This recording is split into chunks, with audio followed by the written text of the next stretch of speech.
अपराजिता संदेश और मैं हूं आपके साथ खुशबू यादव। नागरिकता संशोधन कानून को लेकर जेएनयू के पूर्व छात्र अध्यक्ष कन्हैया कुमार ने औरंगाबाद के ऐतिहासिक गांधी मैदान से केंद्र सरकार पर भरी हुकार। देखिए हमारी खास रिपोर्ट। और आपको सीए के तहत नागरिकता दे देंगे। एक कहानी सुन लीजिए।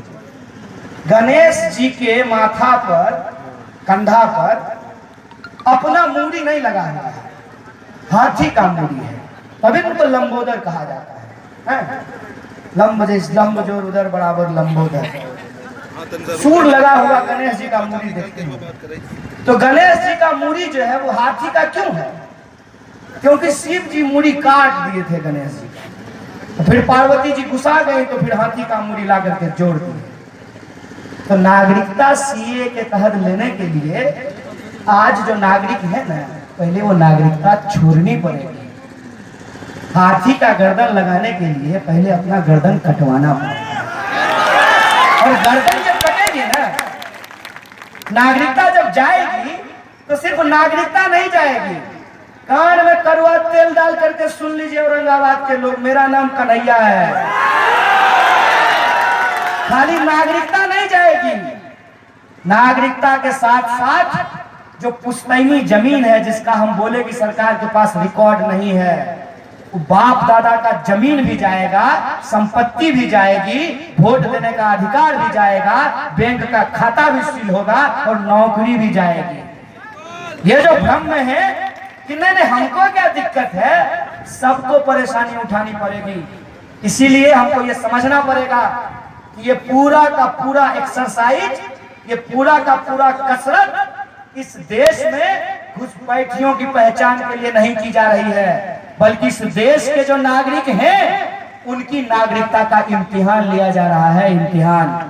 और जो लोग इस इम्तिहान में फेल होंगे उनकी संपत्ति को कब्जा करने की साजिश रची जा रही है। हिंदू और मुसलमान करके इस देश को एक बार फिर से आपस में लड़ाने की साजिश रची जा रही है। इसीलिए मैं आप तमाम लोगों से यह अपील करने के लिए आया हूँ कि देश एक गंभीर परिस्थिति में खड़ा है, एक गंभीर मोड़ पर खड़ा है। यहाँ हमको धर्म बचाने की नहीं, बल्कि इंसानियत और देश, संविधान और इस तिरंगे को बचाने की जरूरत है। यह बात हमको समझना पड़ेगा।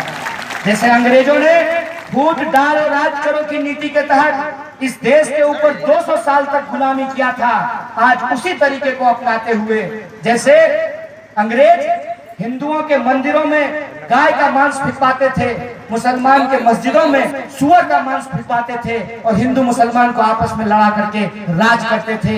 ये जो आज के अंग्रेज हैं, ये हमारे साथ यही साजिश रचने के लिए तैयार हैं। इसीलिए औरंगाबाद की इस भूमि से, मगध की इस भूमि से इस देश की सरकार को हम कहना चाहते हैं कि यह सरकार, अगर तुम आज के अंग्रेज बनने के लिए तैयार हो तो हम आज के अशफाकुल्लाह खां और राम प्रसाद बिस्मिल बनने के लिए तैयार हैं। इस बात को याद रखिए। बोलिए आप लोग इस लड़ाई में हमारे साथ है कि नहीं है? सब लोग साथ है ना?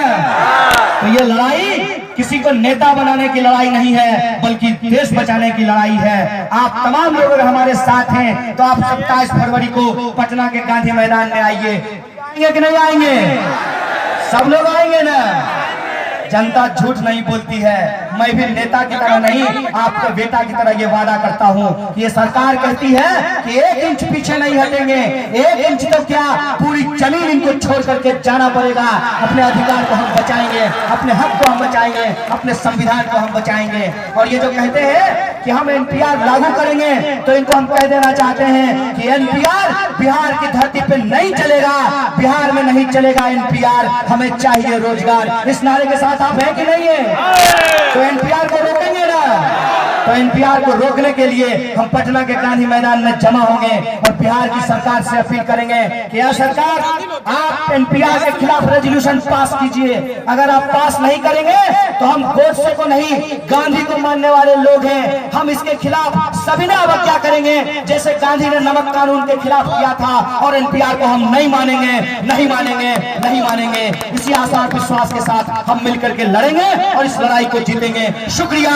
इनकलाब जिंदाबाद, हमारी एकता जिंदाबाद।